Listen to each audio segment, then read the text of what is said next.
नशा कितना सिर चढ़कर बोलता है कि उसके आगे खून के रिश्ते भी फीके पड़ जाते हैं। कुछ ऐसा ही हुआ रामपुर में, जहां अपने घर परिवार के लोगों को नशीला पदार्थ खिलाकर प्रेमी के साथ घर से फरार हुई युवती को जब जेल से रिहाई मिली तो उसके परिजन एक बार फिर उसे अपनाना चाहते थे, उसे अपने घर ले जाना चाहते थे, लेकिन उसकी मां बिलखती रही। बाप गुहार लगाता रहा, फिर भी उसका दिल न पसीजा और वो अपने प्रेमी के घर वालों के साथ जाने की जिद पर अड़ी रही। उसकी मां कार के आगे लेट गई, उसे रोकने की बहुत कोशिश की, लेकिन फिर भी वो ना मानी और अपने प्रेमी के घर वालों के साथ चली गई। जी हाँ, ये मामला है रामपुर के पटवाई थाना क्षेत्र का, जहां कुछ दिन पहले एक युवती अपने घर वालों को नशीला पदार्थ खिलाकर और घर से कीमती सामान लेकर प्रेमी के साथ फरार हो गई थी। घर वालों ने कीमती सामान चोरी किए जाने और नशीला पदार्थ खिलाने के मामले में लड़की और उसके प्रेमी के खिलाफ FIR दर्ज कराई थी। इसमें कार्रवाई करते हुए पुलिस ने लड़की को और उसके प्रेमी को गिरफ्तार कर लिया। लड़की की जमानत हुई और जब वो जेल से छूटने लगी तो उसके परिजन एक बार फिर उसे अपनाने की लालसा लिए जेल के दरवाजे पर पहुंच गए और वहां से छूटने पर उसे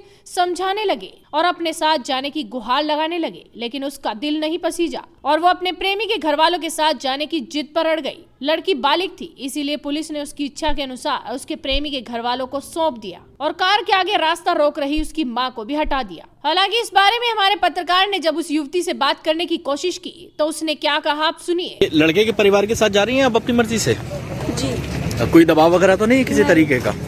नहीं, मैं अपनी मर्जी से। पीछे देखो, पीछे। नहीं, मैं अपनी मर्जी से। वहीं इस मामले पर अपर पुलिस अधीक्षक संसार सिंह क्या बता रहे हैं, वो भी जरा सुनिए। मुकदमा लिखा गया था, उसमें लड़की वालों ने लड़की और लड़के दोनों के खिलाफ लिखवाया था मुकदमा। लड़की पर ये आरोप था कि वो चोरी करके कुछ सामान ले गई और घर में कुछ लोगों को जहरीला पदार्थ देकर और बेहोश करके चली गई थी। लड़की बालिग है और उसने कोर्ट में बयान दिए थे कि मैं अपनी मर्जी से इस लड़के के साथ गई हूँ। लड़की और लड़के का दोनों का चालान कर दिया गया था। लड़की की कल जमानत हुई चोरी के मामले में। तो लड़की को बयानों के आधार पर उसके जो लड़का पक्ष है, उसे उसका ससुराली पक्ष कहना चाहिए, उनके सुपुर्द कर दी गई थी। लड़की पक्ष कुछ विरोध कर रहे थे, लेकिन उन्हें समझा बुझा दिया गया कि माननीय न्यायालय का इस तरह का आदेश है, लड़की बालिग है, वो स्वेच्छा से वहाँ जाना चाह रही है। लड़की वालों ने कहा था कि हमारे सामने बात करा दीजिए, तो लड़की ने अपने पेरेंट्स को बता दिया था कि मैं स्वेच्छा से जाना चाह रही हूँ। ऐसे में कहा जा सकता है कि इस लड़की ने प्रेमी के खातिर अपने परिवार को ही छोड़ दिया। ऐसे में आप क्या कहेंगे? अपनी राय हमें कमेंट कर बताइए। साथ ही आपके अपने चैनल हेडलाइंस यूपी को सब्सक्राइब कीजिए।